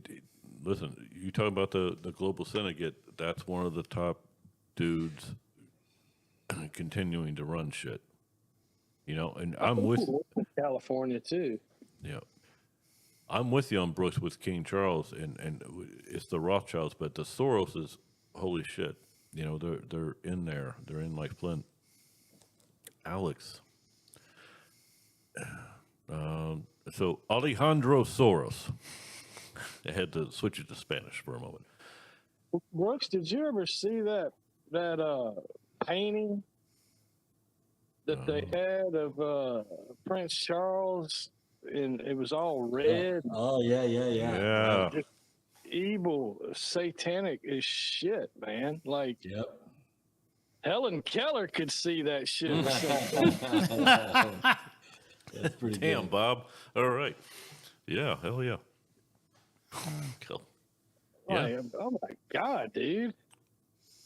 Grandpa, what the fuck are you doing? What the? I mean, yeah. Wow. You always think of these great leaders, they're leaders and they're portraits, the oil paintings, and what the hell was that? I mean, I think of, like you say, the Epstein issues. I can't get out of my mind Bill Clinton in a blue dress, sitting, in the chair or whatever, and Bad Bunny in a dress tomorrow night. I mean, oh God. Well, Kathy O'Brien broke something that I'd never heard before. I always knew Bill to be a poonhound. Kathy O'Brien, if you guys don't know this, Bob and I, when we were doing our dual waking up shit, this is Kathy O'Brien wrote a book. What was it, Bob? The Transformations of America. Yeah. Oh wow. It was, if you ever saw, I'll shut up, Bob, and you go, but if you ever saw, they kind of made a movie out of it, but it wasn't about it, but it was. There was a movie made about it was called The Most Dangerous Game. Yeah. Yeah, and that's what Kathy O'Brien was talking about. Go ahead, Booby. Well, she was a MK Ultra sex slave, Right. and she transferred with the presidency. I guess she came with the office, and she was a sex slave, and she remembers when the Clintons, when it was their time, and she did both of them, and she said that that Bill was gay, that they were both bisexual, but like Bill preferred men. Wow. Wow. So, and I never thought of Bubba that way. I knew, like I said, I No. mean, that was pretty much but let's just be honest. I mean, did it shock you? I mean, okay. Yeah, I mean, I guess Hillary will do that to you. I saw a picture of Monica Lewinsky on my social media this last Still looking week. pretty hot. She's transformed a pretty good bit. I didn't think it was Monica at first. But Bob, with The Most Dangerous Game, this is the Bushes, it's the Clintons, the Most Dangerous Game. Sending people out to do what? Hey, go run and we're going to catch you. Oh yeah, They're hunting them down. yeah. They said Hillary would come in a golf cart. All the men would go out with their guns, walking, and like a dead gum. How you would probably describe. I don't know. I've never been fox hunting in England, but the way those guys dress and go out there, all like. Anyway, I'm not gonna. Anyway, okay. How brave! Let the dogs run, and go shoot them. Okay, but Hillary be coming behind in a golf cart. Yeah. You But it's a whole. saying that shit is insane to even, no, man, that's bullshit. It's not bullshit though. It's the Bushes and the Clintons, and it goes beyond. This is the crazy shit that people don't understand. When you're asleep, it's fine because you're asleep. And Taco Bell is healthy, and so you just, just continue. But and nothing against Taco Bell. Every once in a while, I want you to make shit taste like it used to, but you don't. My Mexi Melts suck, so I have to make my own. But it's the real world is so far different from what most people think is the real world. You literally have people like the Clintons and the Bushes and Barry and Big Mike. They're doing stuff like going to Bohemian Grove and dressing in outfits and masks and doing rituals and sacrificing an effigy of a baby on the Russian River to the fires of Moloch every July. You don't know that that's effigy either, by the way. I'm still sticking with hopefully it's an effigy. Yeah. That they're not actually sacrificing an actual human baby every July at Bohemian Grove. But I've always stuck with it's an effigy, blah, blah, blah. But these are the people who are asleep give their trust to. Bill Gates. Nothing against Bill Gates. Hillary YouTube. Clinton, Bill Gates, and Soros, they all look sick to me. I mean, they just do. We could name names all night. The bottom line, Brooks Agnew. Just kidding, Brooks. What I'm saying is, now Brooks will never come on the show because I made a joke. Oh, don't do that. We got enough of that. No, Brooks, you know this. I mean, these people, these sick fucks, go to Bohemian Grove. They go to Bilderberg. They're there, and especially with Bohemian Grove, when they go there, they're doing this ritual. The sacrifice, the cremation of care is the name of the ritual. Sacrificing an effigy of a baby to the fires of Moloch, which is in Leviticus, right? Yeah. So Moloch, they're sacrificing this effigy, hopefully an effigy, Bob, to the fires of Moloch, and they're wearing masks and robes and chanting and blah blah blah blah blah. It's crazy. But it happens every year, and those people who are wearing masks and robes are a lot of those people are on your television set every day, telling you, lecturing you, what you should fucking be doing, and who you should fucking vote for. Pin drop. Well, I think Brooks says it is a lot of that effort. I think of Bloomberg in his presidential run, but he spent $100 million and got 0 pledged delegates. You know, I think there's a lot of money being spent on mainstream media, and that's just a losing issue. And I think there's lots and lots of podcasts coming up and growing.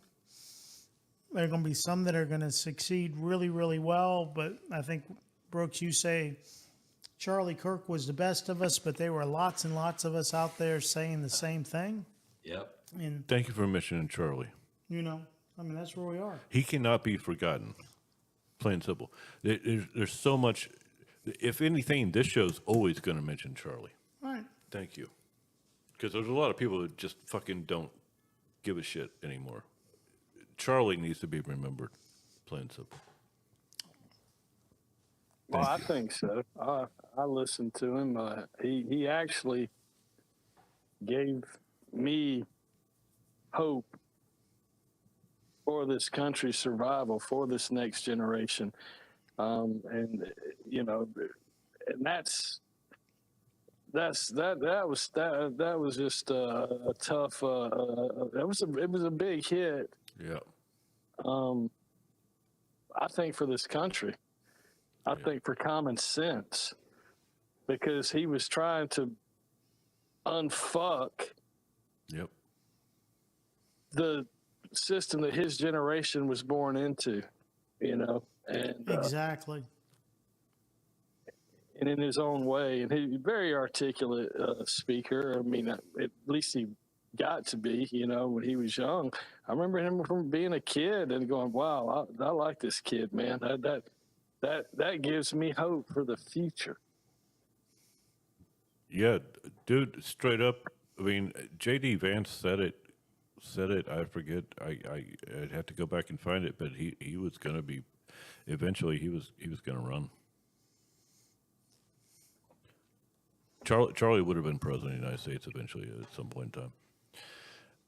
You know, if the cards fell that way, that wasn't the way the Great One had it in the cards for him, and all that. But Charlie Kirk needs to always be remembered.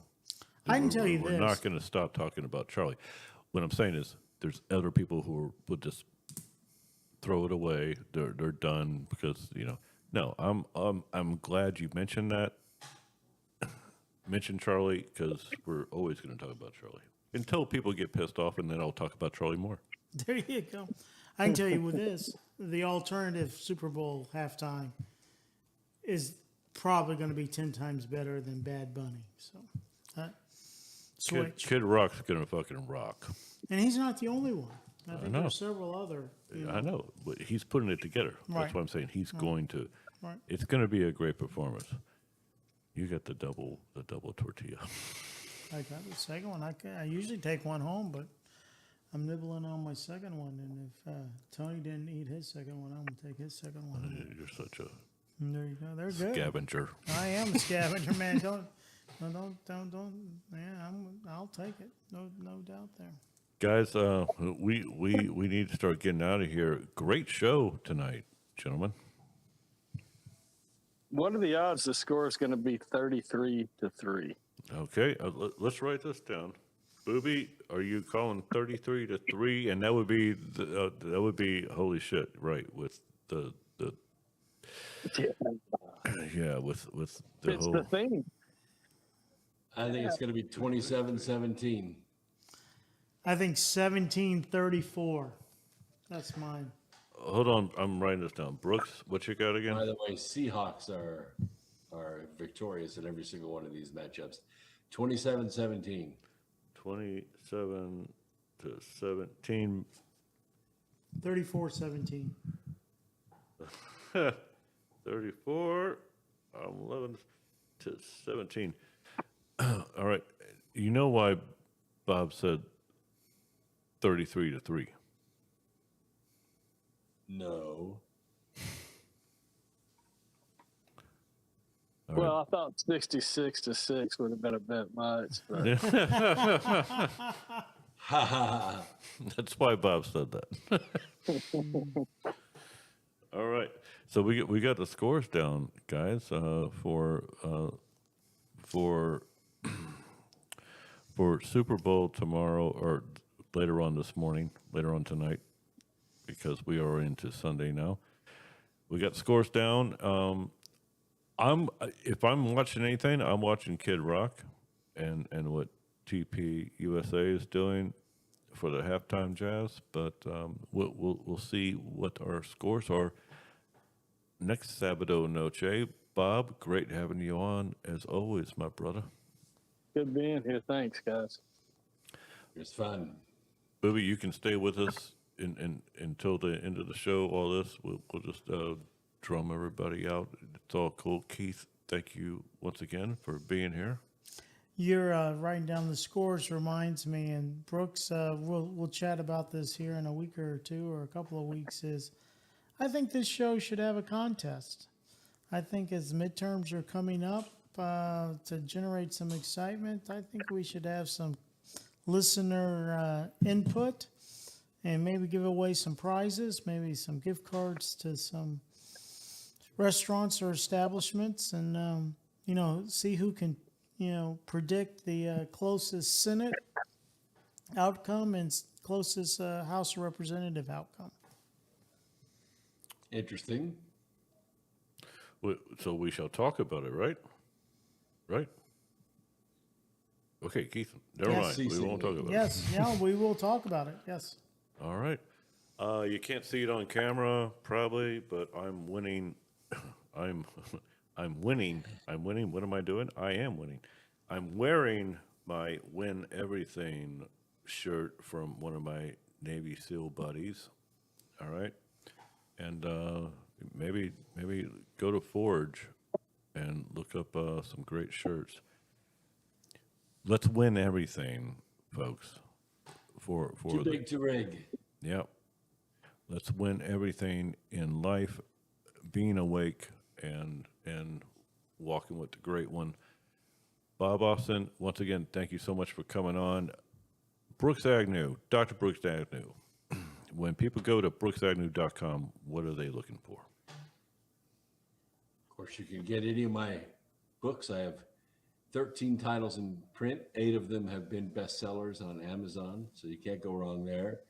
And don't forget to check out my health and aging products. These are products that I use, ivermectin, fenbendazole. We're going to get HCQ back on the menu. Right now it's off, too hard to get, but we're going to get it back on the menu here shortly.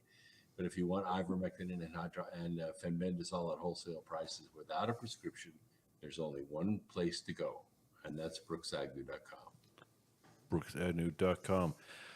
Folks, Tony, you ready? All right. Brooks, Bob, great show tonight, guys, and we shall talk soon. We're going to get out of here. Keith's going to do his dance for our elusive engineer, producer, webmaster Tony, the best producer on the planet, Sentinel, Scott Hare, Adam Earth, and you just heard everybody else, folks. Until next time, and Bob Austin, the luscious Bob Austin. Until next time, let justice be done, though the heavens fall. I'm Chad. This is Earth. Dance, Keith.